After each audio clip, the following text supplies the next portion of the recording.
he says, I have a target on the side of the road, just went into the trees. And so I whipped the camera around, and it looked like a big dude in the woods. The computer immediately locked onto our target subject.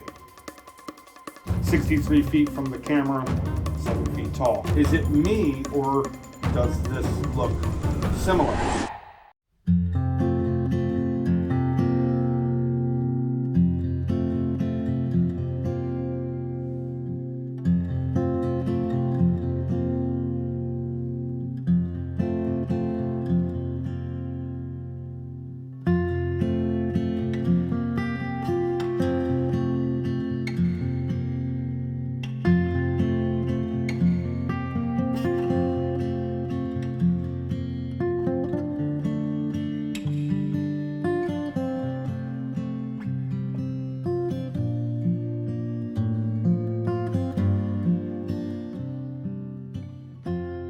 Mount St. Helens, a beautiful mountain known for its potential to cause devastation. While the volcano may be most well known for its eruption in May of 1980, St. Helens itself is filled with Bigfoot history. In the previous episodes, I showcased the work of Chris Spencer, Rebecca Slick, and Gerald Mills, who began their foray into Sasquatch research in the shadow of the mountain. However, as I learned in September of 2023, they were not the only researchers in the area, when Chris and Rebecca took me to one of their old friends on the mountain. Down the road. Hi, how are you? Oh, hi! Hello. We brought people.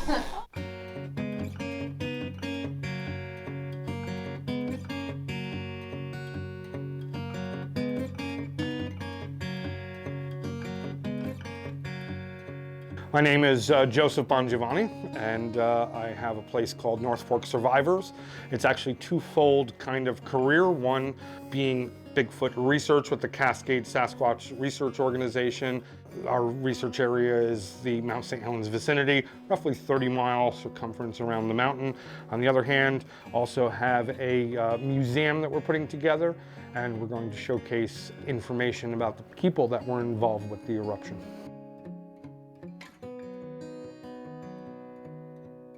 Rebecca, you're excited by the banana slugs? I just thought those were, I mean, look at that. I'm out riding a banana slug. It's adorable. Look at its face. It's a Okay, what's only It's a plush slug. water? Totally different. Hey Rebecca, would you ever eat a banana slug? Why? That's nasty. Chris walked in here just literally off the street because we have a Bigfoot themed shop here. He just came in and we started talking, and great personality and just somebody that stuck, right?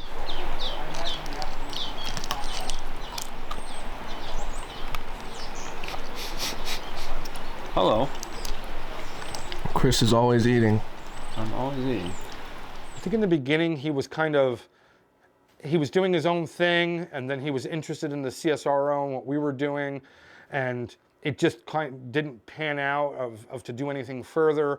And then he got involved with the Olympic project further, and so now that's like his baby up in the Olympic Peninsula, and he does sound. However, Chris still works with us doing sound for us, remote recorders and analysis and all that kind of stuff. So we have this kind of joint effort now with the Olympic project. Another group of people that's just outstanding, knowledgeable people that are doing it right and getting really good data. It's an honor to work with them. Joe's interest in the Sasquatch topic was sparked by an encounter he had in 2010 in the nearby Gifford Pinchot National Forest. Two friends of mine and myself were on Forest Road 30 out in Gifford Pinchot National Forest, and we're looking for a campsite. We're supposed to go camping the following weekend, and we're looking for a campsite that was kind of off the beaten path, off the main road. And so then checking these side roads, come up to a left-hand curve in the road, and there's a two-track road that goes into the woods to the right. And I turn to my friend and I say, hey, what about this road here? And at the same time, hit the brakes to stop there so I don't pass it. And All at the same time, while I'm doing this in this short stop, all of a sudden, something comes out of the trees on the right-hand side, runs across the front of my car, through the blackberry bushes and the rhododendrons, and disappears. Looked like a man, about 6 feet high, very dark. Couldn't see the face, but the face, there was a contrast, to say dark brown on black. Moved very strange, kind of a forward-leaning motion, kind of an arm flail, almost like somebody being chased by bees, and very, very fast, very fluent, and gone. We hung around for a while. Naturally, it crashes your afternoon, right, when that happens, trying to figure out what this was. My friend that was with me actually just came out and said, I think that was a Bigfoot, because we couldn't figure out what it was. It was in middle of September, so, you know, dry road, gravel, no footprints, no evidence, whatever it was. I don't know, it kind of all of a sudden was like, there's something to this, right? Seeing is believing, and it was pretty darn clear. Yeah, so what we did was started kind of going out in the woods. Didn't know anything about Bigfoot, didn't know about field calls and all that fun stuff. We would put apples high up in a tree about 10 feet off the ground and put a bell on it. And then we'd kind of go through the woods and be looking, using flashlights and stuff like that. Didn't have gear, didn't have thermal imaging, night vision, didn't have any of that. And just started learning. Shortly after that, the TV show Finding Bigfoot started. And I remember calling my friend up and saying, hey, we're not crazy. They're doing a TV show about it. So there's other people out there that are doing this. And just started evolving and learning, and kind of came up with our own methodology throughout the years. Didn't really pay attention to what everybody else was doing, just kind of came up with what we thought worked best. Joe's efforts to find an answer to what he saw in 2010 coalesced in the formation of his own research group, the Cascade Sasquatch Research Organization. So Cascade Sasquatch Research Organization started about a year after that event happened, 2011.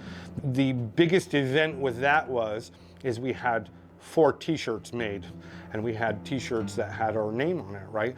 The hopes was to become some sort of a big regional organization with a lot of like-minded people, and we found that actually the smaller specialized group was working better. Like-minded people with skills that can go out and efficiently collect data. We say Cascade Sasquatch Research Organization, very loose organization. No dues, no fees. We kind of get together, we split up cost for food, we split up cost for gas, and everybody kind of does their specialty, and nobody messes with them, and it works very well. How's your ice cream, Chris? Very good. I love ice cream sandwiches, especially when they're made with chocolate chip cookies. I get one every time I come here. Sometimes I get 2. But don't tell Rebecca that. While Joe may take his Sasquatch research seriously, it is far from the only thing Joe has centered his life around. The key to this is in the very name of his museum, the North Fork Survivors Museum. Through the 1980s and the 1990s, there was a group of people that would meet here that were all survivors from the eruption, and they would come up here and they'd have this kind of yearly get-together, and they were referred to as the North Fork Survivors, and that's where the name of our place actually came from.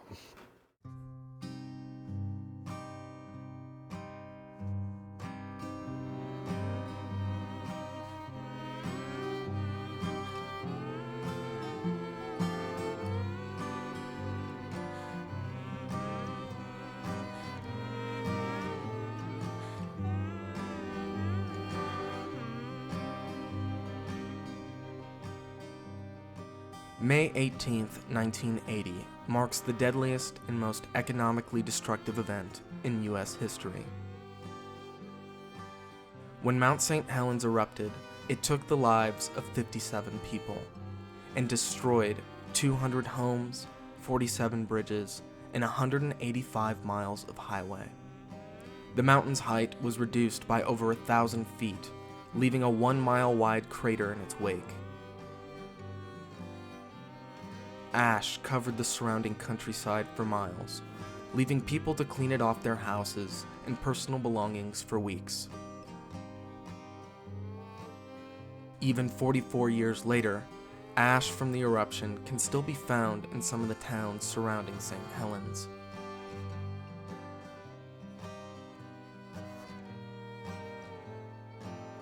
The eruption affected everyone, including future Sasquatch researcher Gerald Mills. It was sad, because I loved that area up around the mountain. Spirit Lake was one of the most beautiful places I'd ever seen, you know. And hiking up around Spirit Lake, you know, we went up into the smaller lakes up north of Spirit Lake, Obscurity and Grizzly Lake. And it was just kind of sad that all of the trees are gone now. You know, they're starting to come back, but the mountain really changed everything. Experiencing that down here, we had an apartment along 7th Avenue in Longview at that time, and the Sunday that the mountain blew on May 18th, we looked out our window and we could see the mushroom cloud from the mountain going up. It shook everything in our apartment. I couldn't figure out, what was that? I had some wind chimes hanging up and it rang those. But other than that, we didn't really hear anything. It just kind of shook everything, and looked out the window and could see the mountain erupting across the soccer fields. Later on that day, when all the mud flows started coming down the Cowlitz River, it was like looking at concrete flowing down the river. It had everything in it, great big truck wheels and parts of shacks and everything, just chunks of concrete, everything. It was so thick that everything was just kind of floating on top of the river. I think we lost a lot when the mountain blew. But the eruption didn't affect everyone in the same way.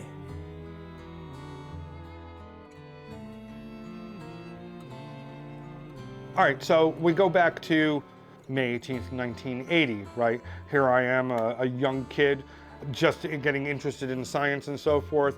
Mount St. Helens itself was kind of the first scientific event that I kind of looked at and said, that's amazing. How did this happen, you know? Swept ash off of the car. Dad screamed at me because I'm taking the finish off of the car while I'm doing it, but it was completely fascinating event. The thing that also fascinated me about the whole event was the people that were involved with it. It's kind of this iconic story that surrounds this mountain from March 20th, 1980 until May 18th, 1980. And then, well, up to present day, 44 years later, we're still kind of dealing with the repercussions of this eruption. Much of the artifacts Joe has on display are actual surviving remnants from the 1980 eruption of Mount St. Helens. Back in the 1980s, the most I had as far as collecting anything was a single piece of glass that was made of Mount St. Helens ash. Fast forward now to about 12 years ago. So my friend Clara, she was a museum operator in Toutle from roughly 1981 to 1983, and then the museum went defunct. And then I knew her after that in the 2000s. She's a historian like me, right? Was interested in this kind of stuff. And so she and I would talk about stories with the mountain and so forth. I was always fascinated with it. And she'd say, yeah, you know, I have a pretty extensive Mount St. Helens collection, a lot of artifact stuff that nobody's ever seen. Right away, I'm like, oh, can I see those? No, you can't see them. Would you ever sell them? Would you ever consider selling them? We can put them in the shop. No, I would never sell it again. And I'm thinking to myself, why are you telling me this? Just to torture me, right? And so for 12 years, I have to sit and wonder what it is that she's talking about and never think about it again. Well, unfortunately, about a year and a half ago, I get word that Clara had passed. And so we go through that whole thing. And then her grandson contacts me and says, have something quite extraordinary here. She wanted you to see. I show up and there's an entire building, about 60 by 20 building, filled from one end to the other with items from Mount St. Helens eruption. And I'm not talking about items like newspapers and trinkets that you buy in a store. I'm talking about original items that were associated with the eruption. Personal items from people that were involved with it, items that were recovered from the blast zone that were melted, along with numerous vehicles that were involved with the eruption. And unfortunately, the vehicles that I've recovered, they're all associated with somebody's demise. So when you receive a vehicle like that, it's a very, very special item, right? This is not something that you get off of eBay or you put in your living room just because it's something cool, right? This is somebody's story. This is the end of their life. Absolutely needs to be protected with respect. And so I came to the conclusion that all these items should not be sitting in a building tucked away. So we are going to put faces and stories to the names on the plaques, and we're going to give these people the respect that they deserve. So the work begins. Have all of these unique items, things that I never thought I would ever see in my life, have come through the door here and are in boxes, and every time I open another box, there's something else that's even more extraordinary. What we're trying to do is finish the conversion of our building and put these items on display so that the general public, school children and so forth, can see them. And instead of looking at pictures in a book, they can see these items firsthand. My dad used to say, fate can make a plaything out of a person's life.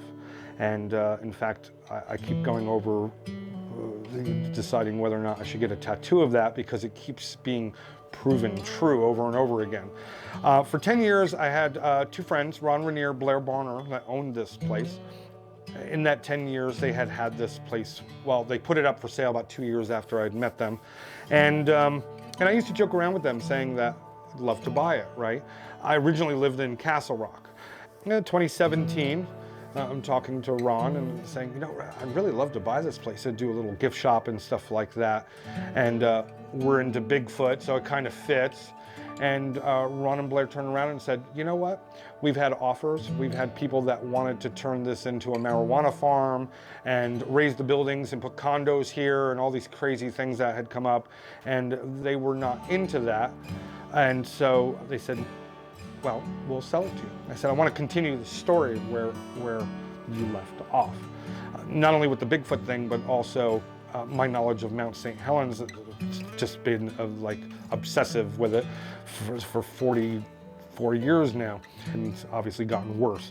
It just seemed right, and so we came up with a deal, and the deal was too good to pass, and so we moved here.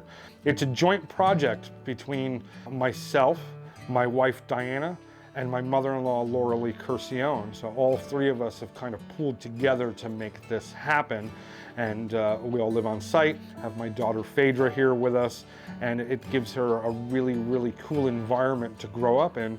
Being 7 years old, she has a helicopter pad outside. She gets to see items from this national historic event that's right here.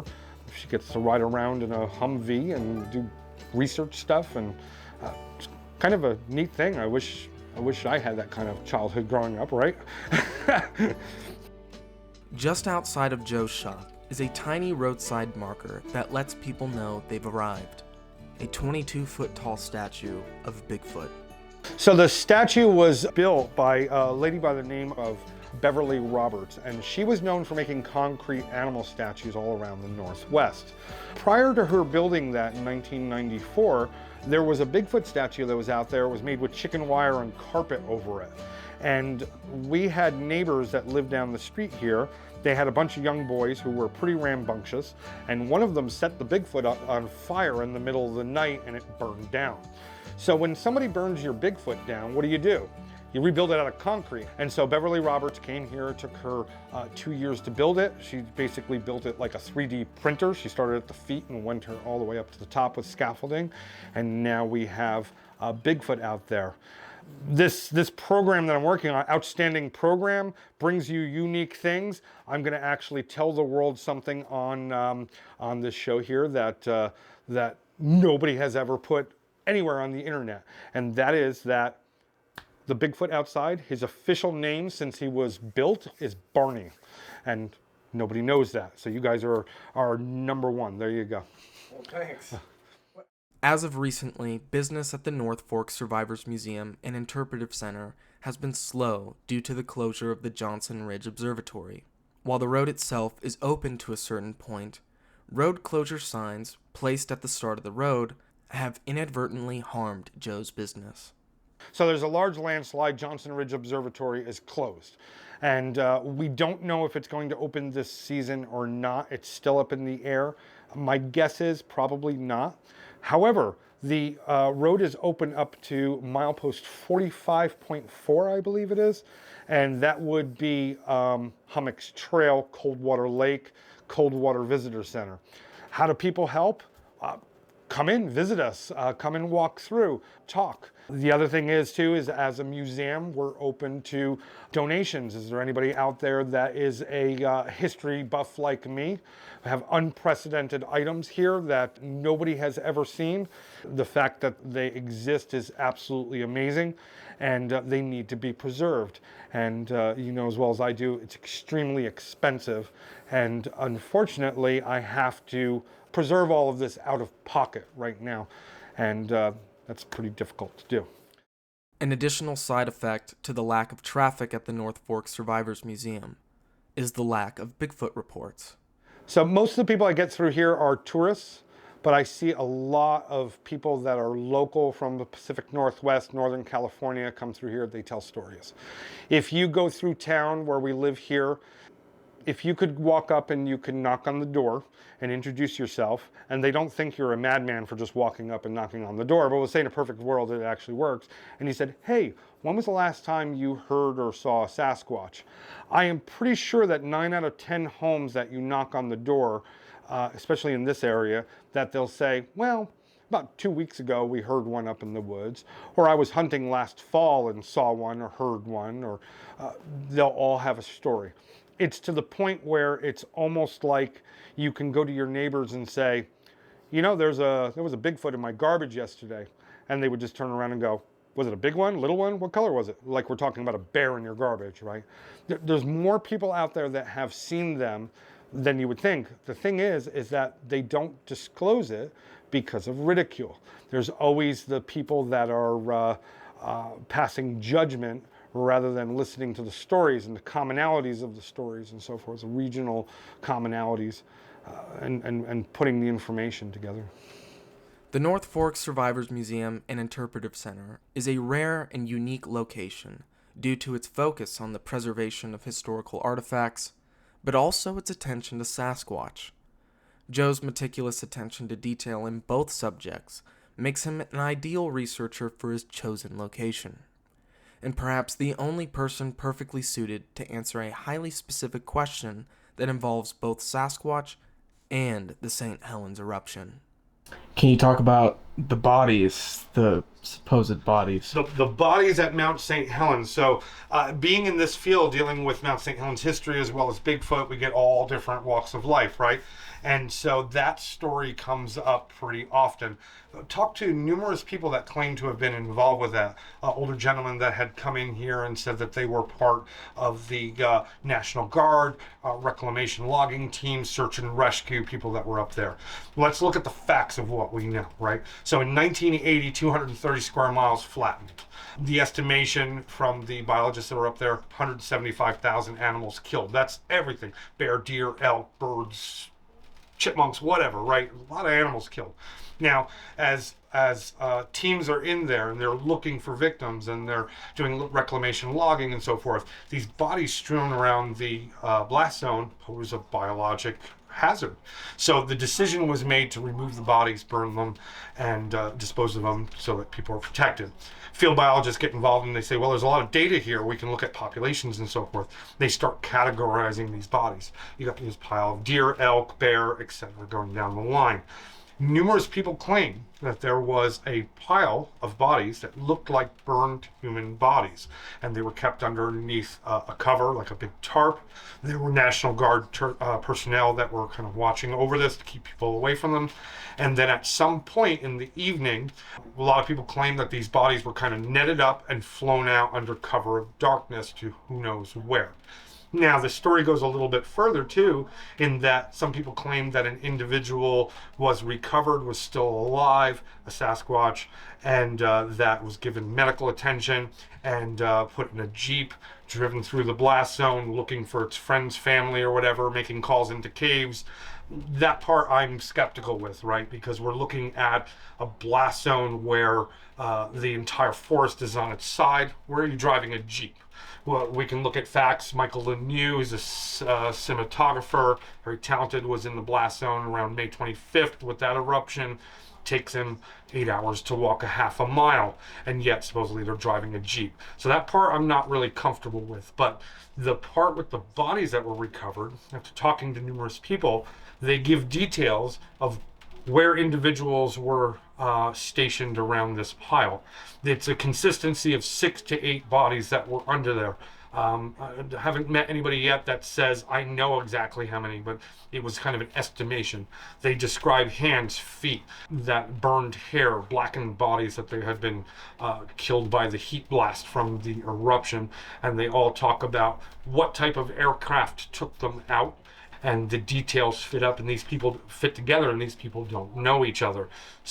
I wasn't there. I don't know if I'll ever know the answer unless we get some kind of declassified documents, but I can say that knowing that Sasquatch exists, it would be foolish to surmise that none were killed in this gigantic eruption. So it's absolutely possible. And I think they would have, if they find the bodies of deer and elk, they probably would find bodies of Sasquatch. While the truth of whether Sasquatch bodies were recovered and subsequently hidden away during the 1980 eruption may never come out, the story brings up an interesting question for the Sasquatch researcher in general. Where are the bodies? If there is a population of human-like creatures living in the Pacific Northwest, surely someone would have found a body by now. I don't know, I haven't seen any. So all we can do is speculate at this point. My thought is that's a multifaceted answer. There's only 3 answers to go with it. 1, Pacific Northwest. Now I can only speak for Pacific Northwest. We have Bigfoot sightings all over the country, high desert, out in Pennsylvania, Florida, in the Carolinas, all different terrain, right? So I'm gonna speak for the Pacific Northwest. Wet, acidic soil, right? We have porcupines, we have mice, rats, all of that. Large animal dies, decomposes. There was a study done using the body of a deer, see what the decomposition rate was in the Pacific Northwest. About 2 weeks, including bones, everything, right? Well, where'd the bones go? Well, they are mostly eaten by small rodents and porcupines because calcium is a very hot commodity in nature. So that's one possible answer right there. Acidic soils don't preserve anything. Number 2, we're looking at this like an animal, right? So large predator out in the woods. In the years I've been doing this, I've asked countless people, have you ever found the body of a bear out in the deep, dark woods? Ever find a body of a cougar? I've never come across anybody that's ever found one, unless they were hit by a car. But to just find a dead cougar out in the woods, I don't know of anybody that's ever found one. If anybody ever has, I would love to hear about it because that would be the first one. It just doesn't happen. Probably because of 2 reasons. 1, the soils, decomposition rate, animals that scavenge looking for calcium. Number 2, large predators tend to go to places that are safe.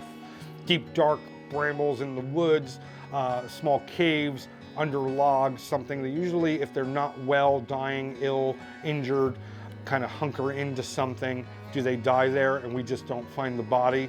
And then the breakdown process takes place. We don't find anything.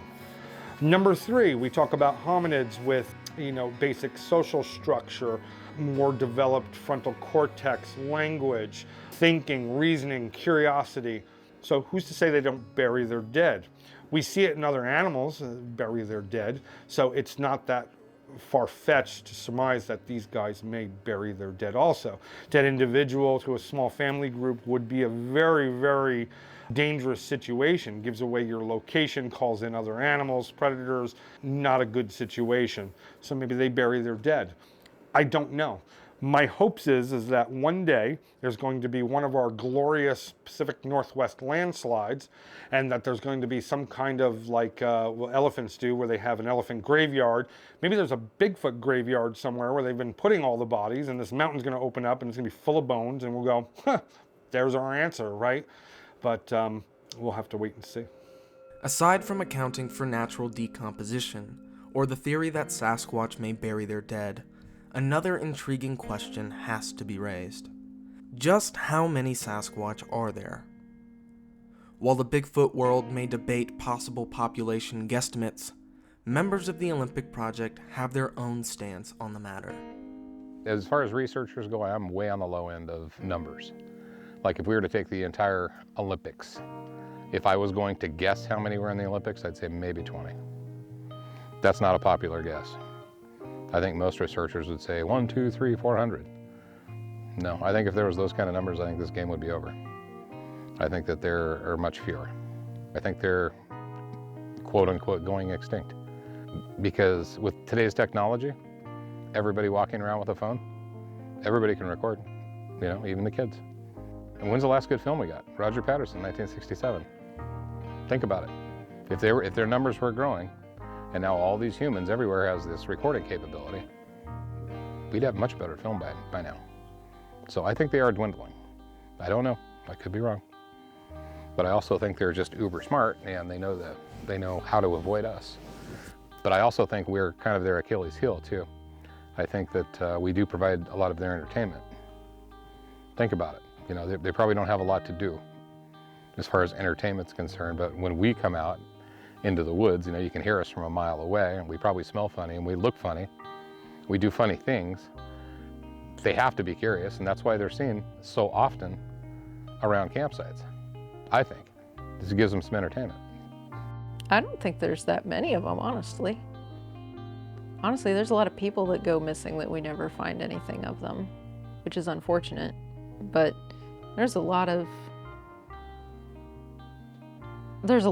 wilderness out there, and there's a lot of animals. I think you're gonna have things get cleaned up pretty quickly. I will say that I lean towards there's less of them than a lot of people think, but I don't think there's so few of them that we need to close all the forests down or something to protect them. I don't, there's, people like to yell the word endangered a lot. The thing is, you have to have numbers in order to prove something's endangered, and you also have to have had, the animal has to be accepted by science first. So at this point, even just with the audio that Chris has collected, I think that there's enough pockets of them throughout the state, and I would just picture that there's a lot of states with similar situations to where there's a viable population, you know, and they can move farther than we can in all that tough stuff. So I really don't think there's a problem that they can't migrate to find mates if it gets down to that. I think they're doing a lot better than we think. And I think we tend to, as humans, we like to get involved in every aspect of nature, even though we know so very little about it. I think we could very easily, while being well-meaning, mess everything up by having to tamper with it.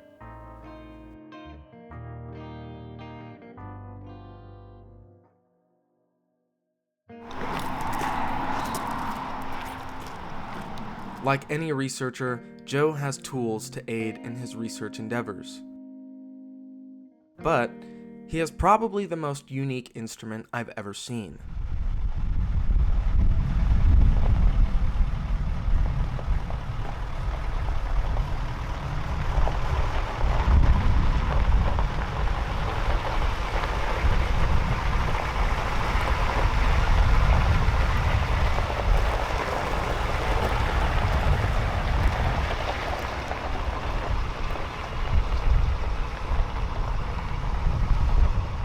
Joe calls it the MCSV SEP3, or the Mountainous Cryptozoological Survey Vehicle, Systems Enhancement Package 3.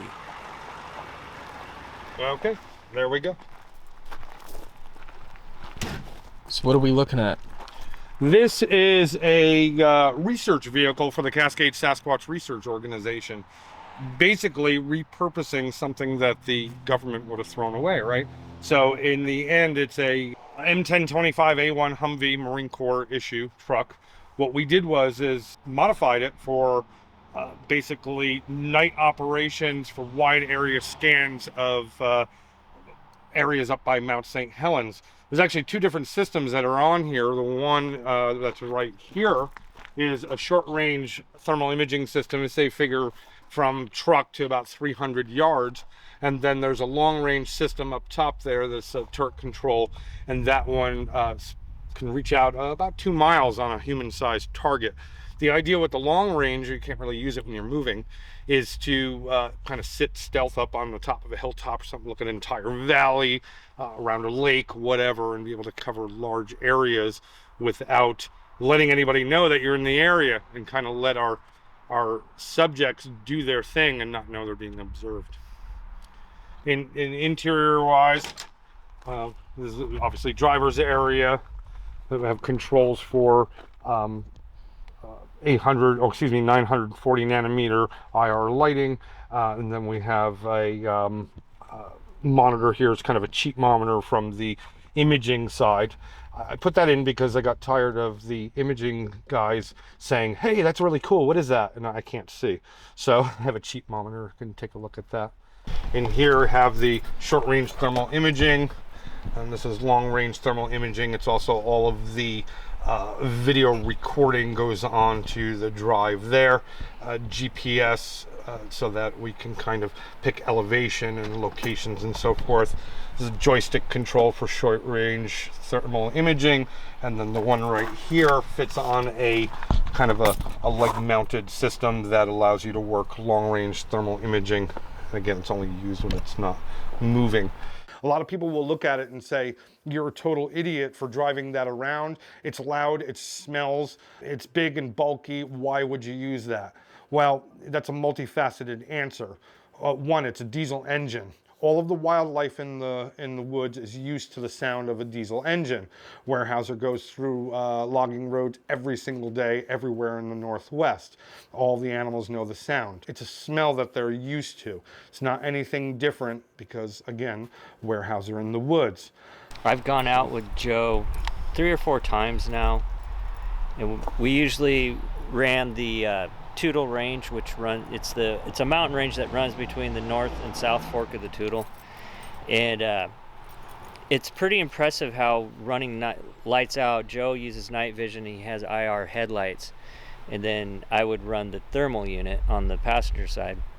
And when we're lights out, even with the noise of the vehicle, the animals they would look at us, but they didn't run off. They weren't scared. I don't know how many elk and deer we've seen. I've seen some big bucks in places that I've never seen big bucks before. The road will be covered with rodents constantly running. And what's funny, as soon as Joe goes to full headlights, all those animals disappear. So they see lights coming and they leave. Like we kind of did a test. We ran half a night with no lights, and I was seeing deer and elk and rodents everywhere. Then we ran with the headlights on, and I'm using the thermal still, and all those animals were gone. They would see the lights coming, and they would hear us, but they associate the noise and the lights, and then they disappear. So it was impressive. The noise did not bother the animals. They were like, "What's going on?" They can't see any headlights. They don't know what's coming, and they just kind of stood there. It gives you the capability to sit right in the middle of wildlife in the woods, and they go about their business like you're not even there. In regards to Bigfoot, obviously they're a lot more intelligent than a deer or an elk or something like that, right? Sentient being, he's working out what's going on. And the idea is to create confusion. If you're approaching a road and it's dark, what's the first thing you look for? Headlights, right? Is there a vehicle coming? So now what if you hear a vehicle coming, but there's no headlights? Is it stopped? Is it moving? Is it on another road going up the side of a hill? What's going on? I don't see any headlights. Well, it might be safe to cross. And in that 10 seconds of making these decisions and crossing, we're already approaching and can image these individuals. So it's basically designed to create the second guessing.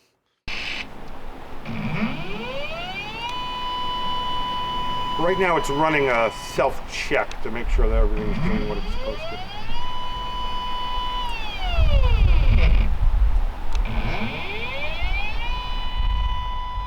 Fun fact about the Humvee is actually referred to in our paperwork as the MCSV SEP3. So what in the world is that?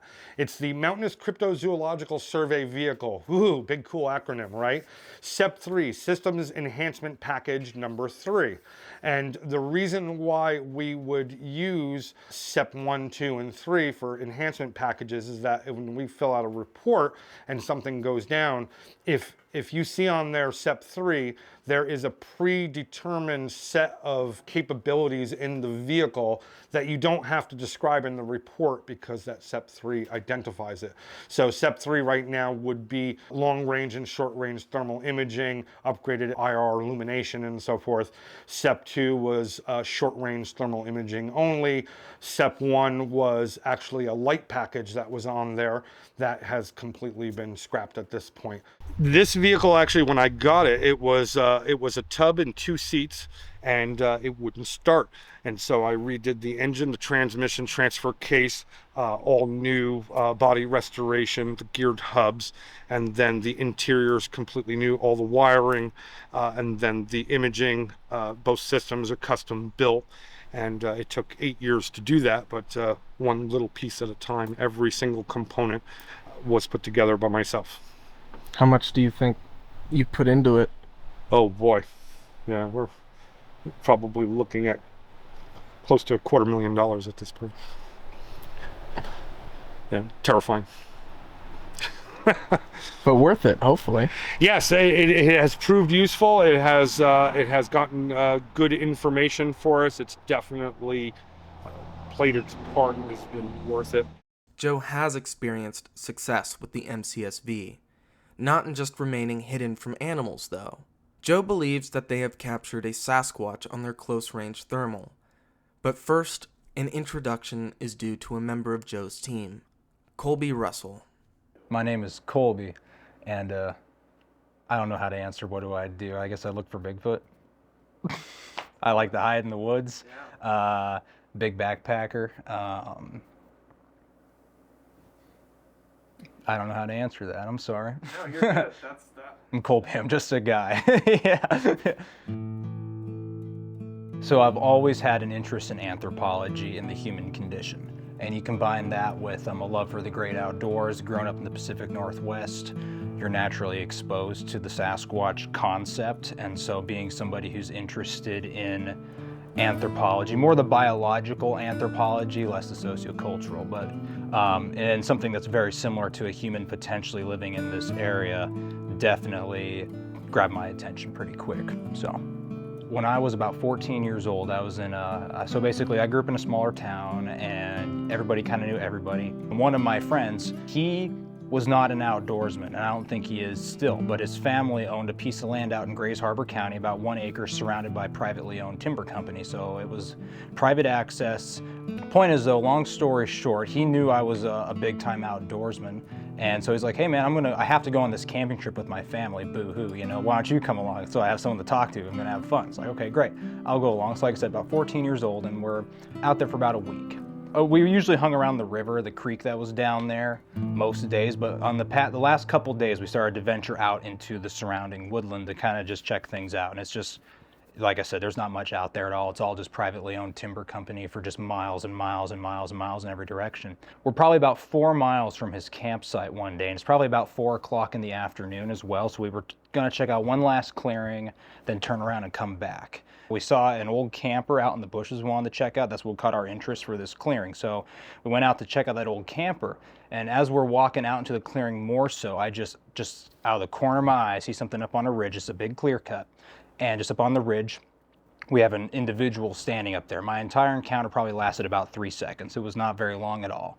What really caught my attention was the glutes of all things. At first, I thought it was just a strange tree up there.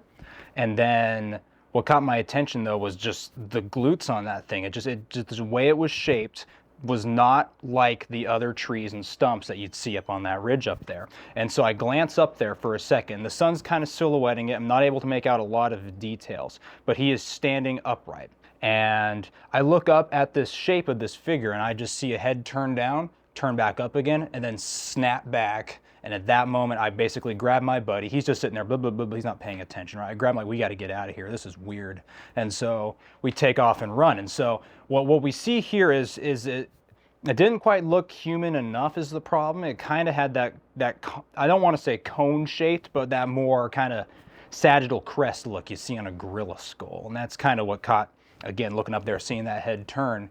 That did not line up well. Not to mention there was, granted, this is land. There could be people out here. There is an abandoned trailer down here in the bushes somebody probably was living in at one point.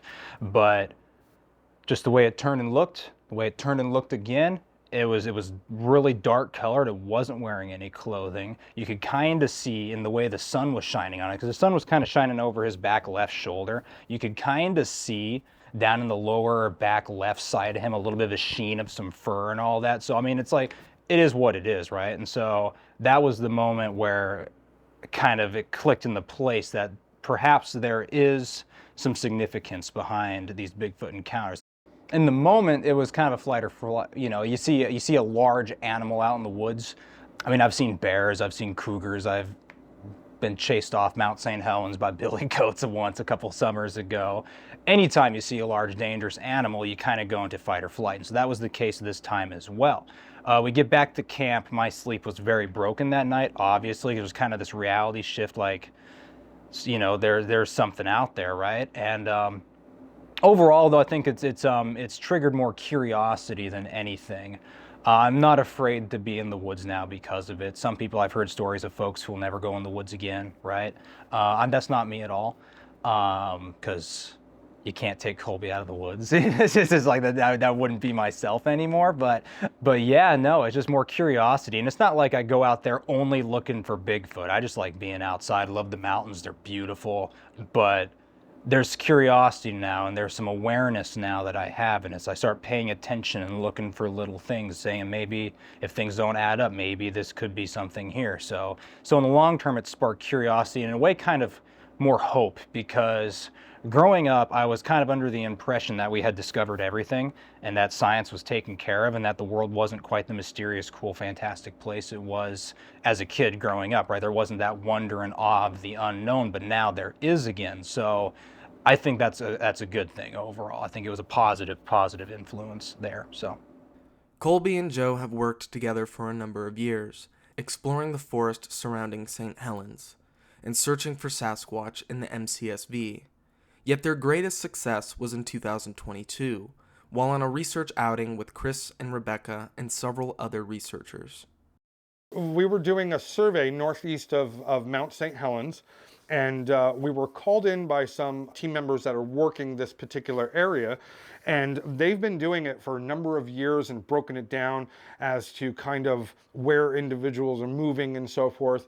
And the general consensus was that there seems to be a single lone male in this area that's going through and scaring some campers. People are seeing him. He goes and screams in campsites and seems to be a little bit different and also pretty bold. So Chris contacted me and said, hey, would you be willing to help out? We'll go do a survey. I said, okay. So I contacted my imaging specialist, Colby Russell, who came out with us. And in fact, this was after training, this was actually his first trolling mission to go out and do. So it was a pretty cool area to go into. So we go out there, we ran 21 miles of logging roads, running at about 2 miles an hour or so. Some parts were a little bit faster to get to different locations. I'm in the camera seat, Joe's driving, we got 2 guys in the back, and right around midnight, researcher in the back, and he sees out the window that there is a thermal hit on the side of the road, and he's using a passive thermal that wasn't recording. And so he says, I have a target on the side of the road, just went into the trees. I continue up. And so I whip the camera around, and our little box highlights the hit very, very quickly. And it's only on there for about half a second. So we back up, we pull forward, we try and see if we can find him again, and he's gone. And the MCSV or the Humvee, when that's operating under an imaging mode, the person in the right seat is driving the vehicle, and the person in the driver's seat is following his commands. So I'm literally looking straight ahead, driving, that's all I do. And so he says, stop, back up. I'm doing exactly what he says. You know, Joe is asking, what'd you see? What'd you see? And it's like that, it looked like a big dude in the woods. Because at first I couldn't tell if it was a deer with its tail up, but I remember distinctly seeing a head and a shoulders. And that's absolutely what was on the thermal imaging.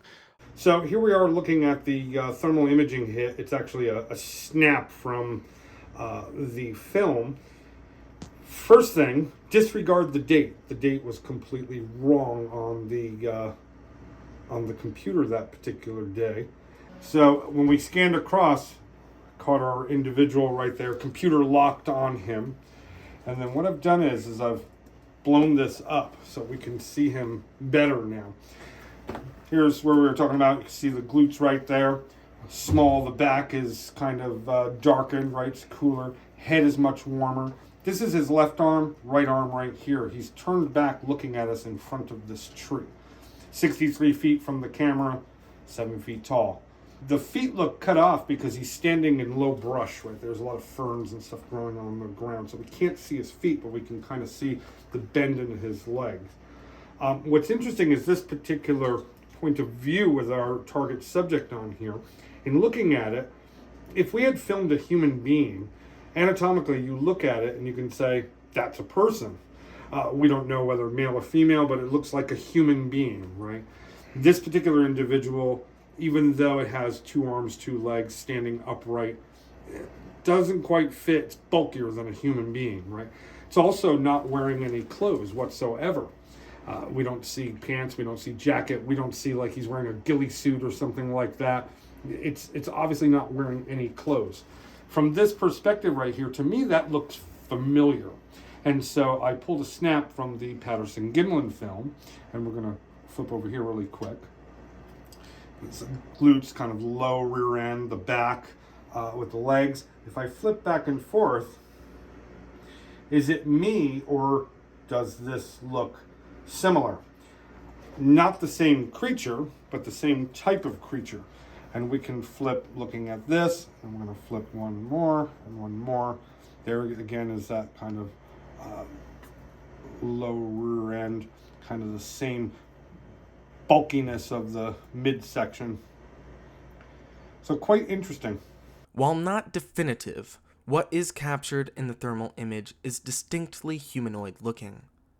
However, I had one question immediately upon seeing the image. What is the yellow box? So it's a short-range thermal imaging system. Say within 600 yards you can get a target. It has been changed a little bit because there is a proprietary addition on it that allows it to differentiate or look at the temperature differential compared to the ambient air temperature of the environment. And it looks for 98 to 102 degrees. Should it find a target that fits within those parameters, it will put a yellow box on that target. And the reason why I built it that way is because the original generation overhead thermal system that we use did not have this feature. And what would happen is we would do a survey and we would see a target in the woods that looked human-like or interesting, or somebody crouched down or something, and we'd keep looking at it. Then we'd have to get out of the vehicle, and you'd go and look towards it and go, that's a rock. That's a termite mound. It's a stump. Total waste of time. Now, when we look at termite mounds and stumps and warm rocks and all of that, the computer completely ignores those. As soon as it sees something alive, yellow box, and there you have your hit. Now, with the thermal hit northeast of Mount St. Helens, the computer immediately locked onto our target subject, indicating that he was within the range of 99 to 102 degrees, which immediately rules out leftover sun from the day, warm spot, you know, some sort of artifact that the computer's looking at, right, is a definitive hit. So not only do we have a computer locking on it saying that it's a living thing between 98 and 102 degrees, but we also see anatomical features, glutes, musculature of the back, and so forth, that indicate that it's a bipedal hominid that we're looking at. And also we see the heat distribution of the being itself that matches perfectly with what we would expect from a living being, and it's not some kind of flat single temperature item that we're looking at. We can see the structure of it, right? So quite interesting hit. As mentioned earlier, the thermal hit is not definitive. However, it is extremely compelling, and as is the case with any piece of compelling evidence, it must be followed up on. So after conducting interviews with Joe and Colby, we returned to the location where the evidence was captured to recreate the scene, giving us a size comparison and more knowledge on the lay of the land. Cliff Barkman once said to me, and I'd live by this now, bad day Bigfooting, nice day camping. Do you feel the same? Oh yeah.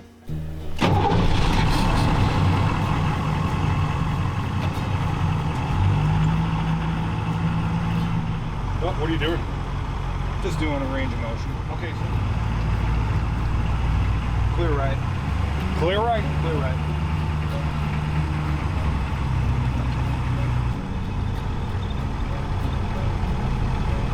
Okay, so you see how the system is targeting Chris? I got you. This is where the team members saw the target on the side of the road as we came up and around. And then Colby swung the camera around to the left. You guys were going this same way? Correct. This is the spot that the thermal hit was taken. Right about here's where I think he said, oh, it's a dude. But I think the thermal hit occurred right about in this area. Okay. And Rebecca's down there? Yeah. Okay. So we roll a little bit further past me and then back up slowly, and Colby can start recording as well. You're recording all the time. Yeah? Right. Colby can pan until he sees her. I'll move her to a different position, and we'll just have go back and forth and have Colby panning like he was. Okay. And we're putting her in several different positions, and then we can later we can look at the film and see, oh, she's closer or she's further, and hopefully pinpoint the tree. Because it's hard to tell right now. It's been 2 years. Absolutely.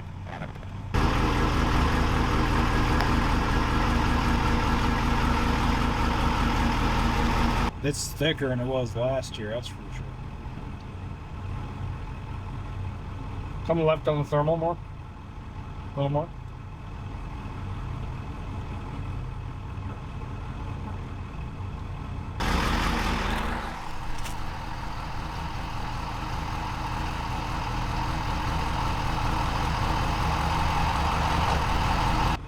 Right, so she's dead at 9 o'clock.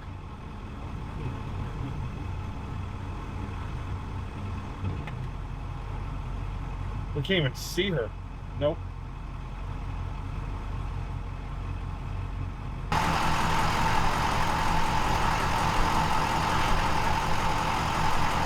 You found her? So you see how it's targeting? So these trees right here are warm, but it targeted the individual in there. Move it to the right just a hair. Left. Down a little bit. There you go. I think the targeting system will work better as the sun sets. Oh, absolutely. The bigger the temperature differential, the better it works. Yeah. But it is grabbing them. That's not the tree, though. I can tell you that much. It was a dug first. Yeah, that's definitely not the tree. No. Move that. Rebecca, go over there. I think it was in there somewhere. It's over here. Rebecca, What? tell me what you're doing. Trying to recreate a thermal hit. And you're the bait. I'm the bait, that's right. trying to find the exact tree. Lots of trees. Well, it looks pretty big in the picture, so I don't know how far much. Huh. They said it was like 63 feet from the road, which it wouldn't be any further than this. Yeah.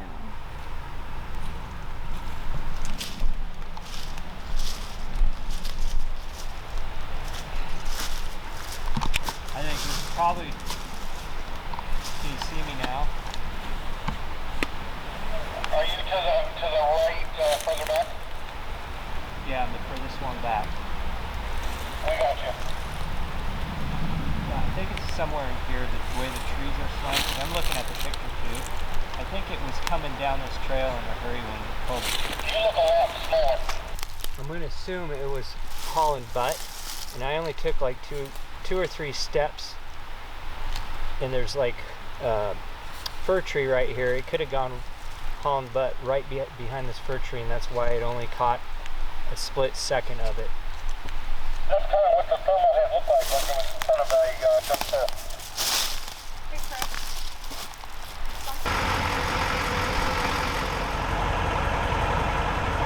See, as they get closer to us, now the size is the same. But it was no way that close to us. Oh yeah, it's not even the same. You can see all his clothes. And Yeah, the hat. you can even see his beard is cooler. Yeah. You guys aren't even the same in size or anything like that. I think it was further away. Now, the question I have is the trail, does it kind of go out this direction and anywhere towards the right? It goes down and around and goes down. There's a road right there. Oh, it does. Okay, because when we looked at the film, it kind of looked like he took off. He went about 1 o'clock position, took off. Yeah. Does that make sense down there? Okay. That's what I mean. I think it was on the trail. Using the trail. Yeah. Tell people all the time, does this prove Bigfoot exists? Not at all. No. It's a thermal imaging hit. Yeah. Thermal imaging. Yeah. Another piece of evidence. However, deer, bear, elk, they don't run away on 2 feet. Just saying. When the scene was reconstructed, basically, Chris and Rebecca went back and they kind of reconstructed what had happened there. They determined that it was about 63 feet from the camera and was 7 feet tall. There was a small trail at the base of the tree that it was in front of. As near as we can tell is that this individual was, his lower half of his body was facing away and he was turned around looking back at us. And the Humvee was completely blacked out. We know he can hear it and he can smell it, but we think that there was about maybe 10 seconds of confusion in that, is the vehicle in front of me? Is it still coming down the road? What's happening here? And at the last second when I pulled forward, I think he realized it's right in front of me and he took off and ran away. I was pretty happy with these results because the system that we use, that's absolutely how it's designed. It's designed to create that 10 seconds of confusion where our target subjects aren't quite sure what is going on. Is the vehicle there? Is it moving? Is it stopped? What's happening? And that gives us time to get a picture of them. Because if we go down the roads with the headlights on and the overhead light bar and stuff, they're out of the way, miles before we even get there. Through the aid of Chris and Rebecca, Joe and Colby were able to get more information out of the thermal than would otherwise be possible. Conducting these recreations are a necessary part of the research process, as they provide further context for the proposed video evidence. Without any type of data collection, all it would be is an image and a story, but thankfully, it is not so. However, for Joe, the work is not complete. So ultimate goal for the CSRO, should we discover Bigfoot? So let's just say we get a video or something like that and bam, we nailed it, right? I think the ultimate goal would be protection. There's a controversy back and forth about you need a type specimen and all of that. Don't know how that's going to happen. Don't really want to get involved with that. Don't want to injure, maim, catch one. Don't want any part of that. My goal is to get video proof, physical evidence that is indisputable. At that point, Could we get some sort of federal legislation to protect them before somebody with a gun goes out and shoots one? We need to know what we're dealing with before there's even the thought of a type specimen. We don't know how many are left. We don't know what their distribution range is, and we don't know anything about them, right? So my thought would be endangered species right off the top, right? Because they're so rare, they can't be a mainstream animal in the woods. I think we're seeing something that's very, very rare. So in a nutshell, it would be protection is kind of what we're looking for. Now, should somebody else hit it, there's all these people out here that are doing Bigfoot research, and they're hoping that they're going to be the one to find it, name it, all of that. Well, that would be fun. It would be fun to name it and so forth. But frankly, I really don't care if another team, for example, Olympic Project, right, doing great work, they go and they get this indisputable evidence, right, proof Sasquatch exists. Yay for the Olympic Project, because it's yay for me too, because what that does is every researcher that's in the United States, if Olympic Project proves Bigfoot exists, it validates the work of every researcher in the United States, which means that when somebody comes into the shop here, instead of them looking at tracks and asking questions like, do you really believe in it? Is it real? Now they're going to come in and want information. What do you know about the Sasquatch in the Mount St. Helens area? What have you guys learned? Hey, we can use a little bit of funding. We can use some help here, right? Because again, we pay everything out of pocket.